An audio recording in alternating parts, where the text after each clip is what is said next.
All right.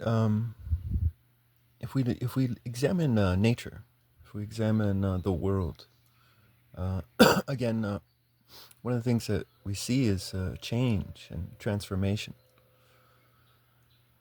Um, we see this in animals. They change and transform over time. Uh, we see this in language, right? Language changes and transforms over time. Tribes change and transform over time. Um, so, I mean, I think what we could infer or conclude from this is that if there is a creator, then that creator is in some way change, right? Um,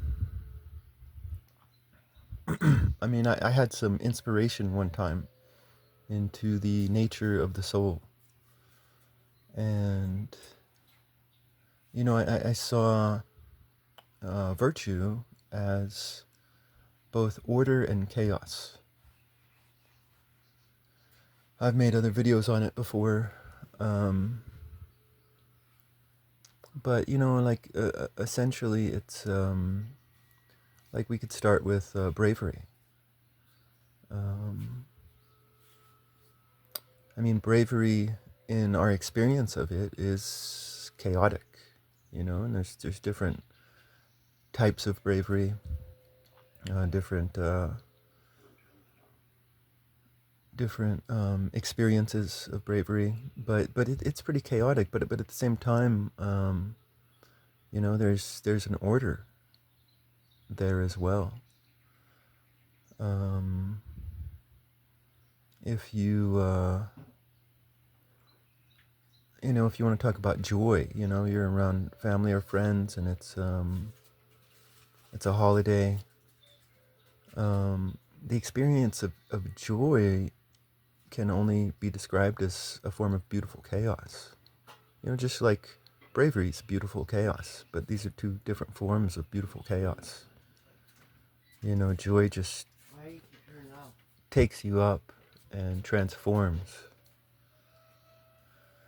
But in order for this joy to happen, you gotta work to grow the food, put the food on the table, um, make the presents or buy the presents. Um, there's this order that has to happen before the joy. Uh, patience is another beautiful example of order and chaos and virtue because you're sitting there, you're trying to study, and that's order right there. You just do. You're gonna study. You're gonna study. You're gonna try to master something. But your mind is like, hey, go do this, go do that, go do this. And so, in order to gain mastery, you have to wade through the chaos. You have to strive through the chaos.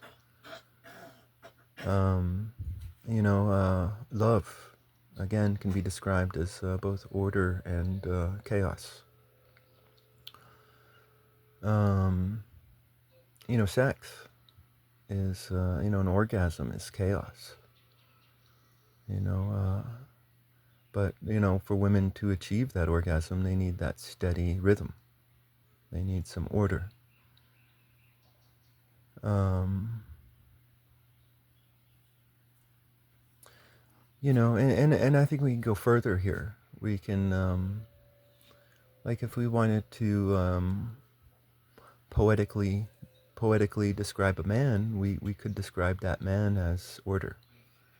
And if we wanted to poetically describe a woman, we would describe her as chaos. Um, and I think we just look at people in life. Just look at them, and some of the most disordered people. Like, take a man who has all order and no chaos. We pity him. you know, and it's same with a woman who is all chaos and no order. Um, some people would describe this as, you got to embrace your masculine and your feminine. And,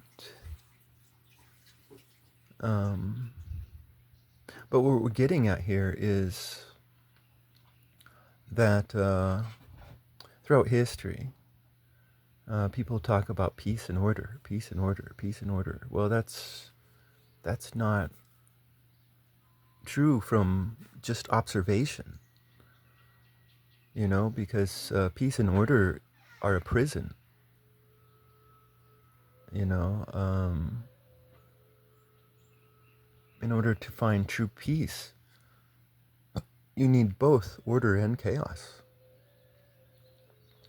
And I think we see this at the end of Book of Job, when God reveals himself as a hurricane. Because what is a hurricane? A hurricane is chaos on the outside with, at the center of the hurricane is peace and order within the sanctuary.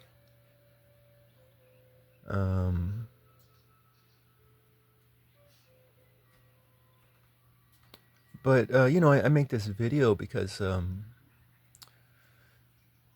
everything I've said so far completely flies in the face of everything said by Aristotle and Aquinas. Because, when they would describe God in their grand philosophical thoughts, none of them would say that God is change. I'm pretty sure. I'm not a Aristotelian expert. But, none of them, I'm pretty sure would describe him as change. In fact, they'd just describe him as order. Changeless,